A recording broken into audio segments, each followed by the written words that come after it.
Hi, it's Patrick Hutzel from IntensiveCareHotline.com, where we instantly improve the lives of families of critically ill patients in intensive care, so that you can have peace of mind, real power, real control, and so that you can influence decision making fast, even if you're not a doctor or a nurse in intensive care. This is another episode of Your Questions Answered, and in last week's episode I answered another question from one of our readers, and in fact the question of the last 2 weeks were the first and the second part of this question today. My mum has been in ICU for 3 weeks now, and she's on ECMO for ARDS. Will she survive? So you can watch part 1 and part 2 if you're clicking on the link below this video.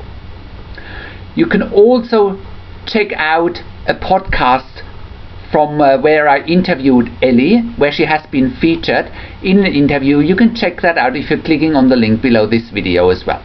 So in this week's episode of Your Questions Answered, I want to answer Ellie's next question, as her mother continues to be in intensive care. Ellie writes, "Hi Patrick, thank you once again for your detailed reply. It's a great help to make me feel more in control and empowered. Yes, you are right about the time out. I had Saturday off and I went back in today. The doctors and the nurses are taking on board my questions and queries, so that's really nice to know. They are also taking the CD playing and peace and quiet aspect seriously with improvements. My current focus is now with her physical rehab, as this is the most distressing thing to me, and I have realized that it's probably for my mum as well.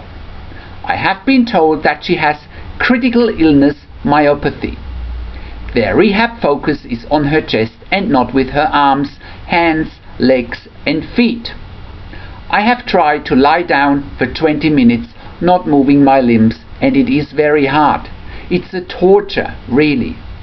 I too end up moving my head from side and grimacing like my mum does. I desperately want them to do more, but have been told she is too weak with no muscle tone and they can't do anything with her as yet.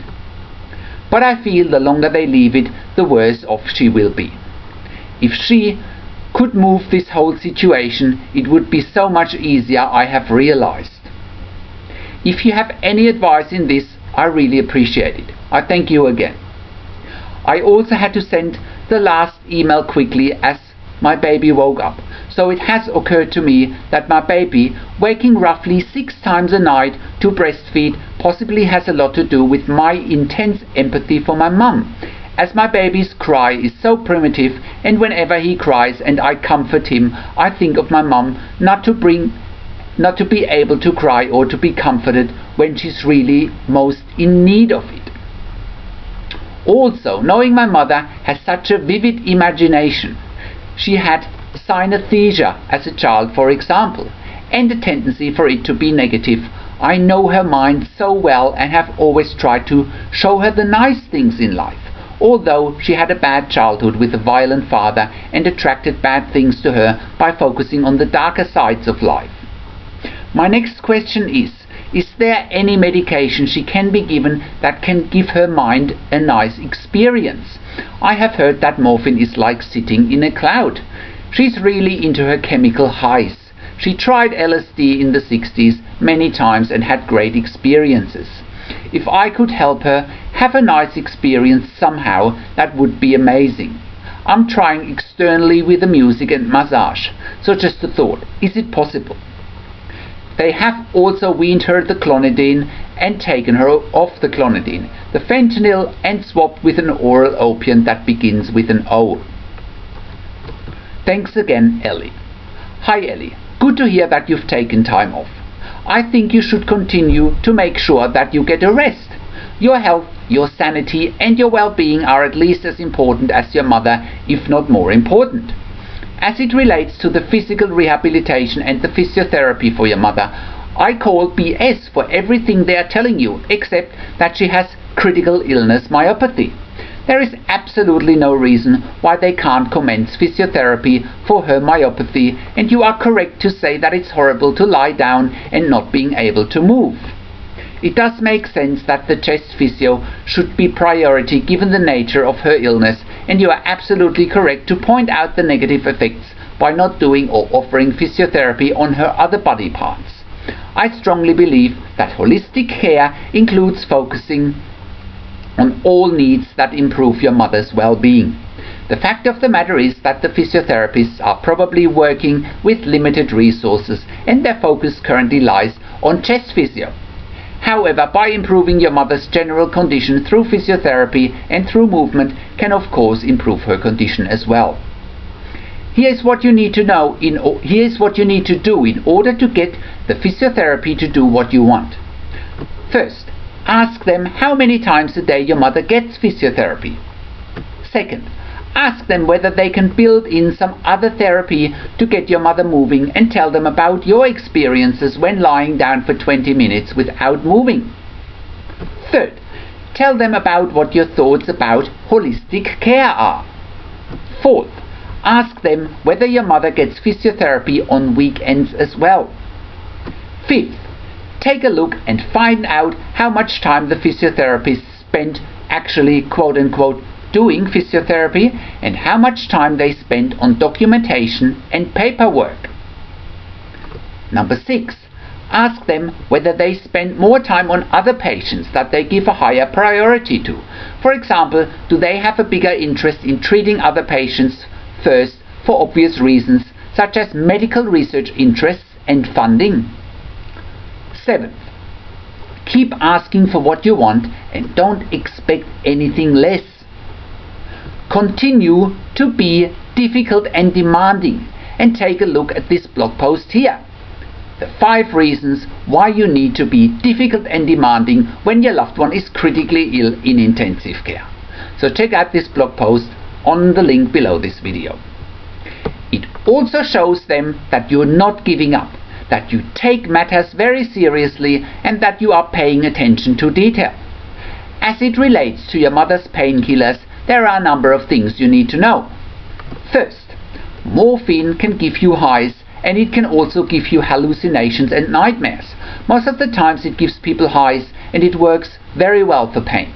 When it causes hallucinations and nightmares, it's not fun, and in those circumstances it needs to be ceased. Second, given that the fentanyl is off, which I think is good as it's even stronger than morphine, they have looked at other alternatives. I assume your mother is now on either OxyContin or oxycodone. They are both morphine-based opiates and tend to be very effective for pain. Given that your mother is already delirious, it'll be difficult to say on how effective OxyContin or oxycodone are going to be. They both have a tendency to cause nightmares and hallucinations as well in some patients, not many though. Third, it's also good to see that your mother is off the clonidine, unless she's on other stuff now. Look, as far as your mother's chemical highs are concerned, she would have had plenty of those during her ICU stay.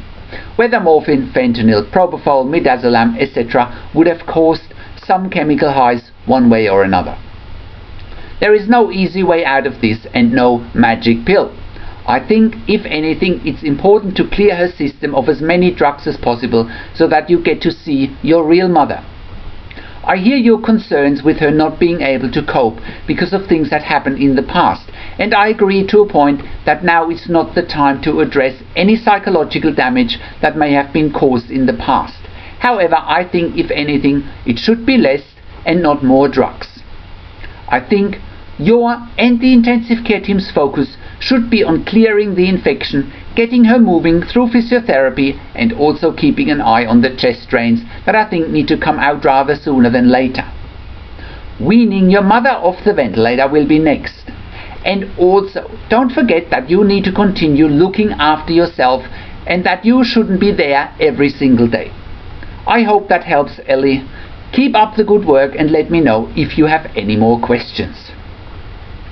How can you have peace of mind, control, power and influence whilst your loved one is critically ill in intensive care? You get to that all-important feeling of peace of mind, control, power and influence when you download your free Instant Impact Report now by entering your email below. In your free instant impact report, you learn quickly how to get peace of mind, real power and real control, and how you can influence decision making fast whilst your loved one is critically ill in intensive care. Your free instant impact report gives you in-depth insight that you must know whilst your loved one is critically ill or is even dying in intensive care. Sign up and download your free instant impact report now by entering your email below. In your free instant impact report, you learn how to speak the secret intensive care language so that the doctors and the nurses know straight away that you are an insider and that you know and understand what's really happening in intensive care. In your free report, you will also discover how to ask the doctors and the nurses the right questions. Discover the many competing interests in intensive care and how your critically ill loved one's treatment may depend on those competing interests. How to eliminate fear, frustration, stress, struggle and vulnerability even if your loved one is dying. You get 5 killer tips and strategies helping you to get on the right path to peace of mind, control, power and influence in your situation. You will get real-world examples that you can easily adapt to your and your critically ill loved one's situation. How to stop being intimidated by the intensive care team and how you will be seen as equals. You will get crucial behind-the-scenes insight so that you know and understand what's really happening in intensive care and how you need to manage doctors and nurses in intensive care, and it's not what you think. Thank you for tuning into this week's Your Questions Answered, and I'll see you again in another update next week. Make sure you also check out our blog section for more tips and strategies, or send me an email to support@intensivecarehotline.com with your questions. This is Patrick Hutzel from intensivecarehotline.com, and I'll see you again next week in another update.